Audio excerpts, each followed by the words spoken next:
Hey guys, for today's video I will show you how to change the interface or the skin of your virtual DJ para naman mas magmukha siyang maganda.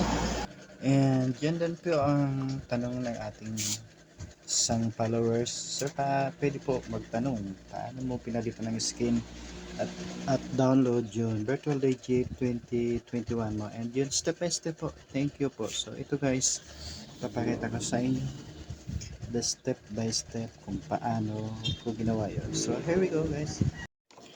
Unang-una, click nyo po yung virtual DJ application nyo sa desktop, and once it launches, you'll see the welcome to virtual DJ screen on screen.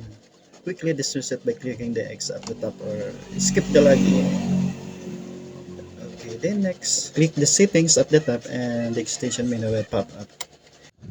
So ayan, pwede nyo na i-install yung mga available dyan na pwede download ng mga skins, um, pads, depende po sa inyo kung ano yung gusto nyo, andyan na siya.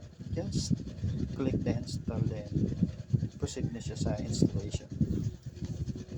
Okay, ayan, so ayan po yung mga pinili ko na install ko, so updated na rin. Okay, so once na-install na siya, makikita nyo dyan sa interface, click na yung interface, then makikita mo yun. Ayan yung mga available ng skins, lahat dyan.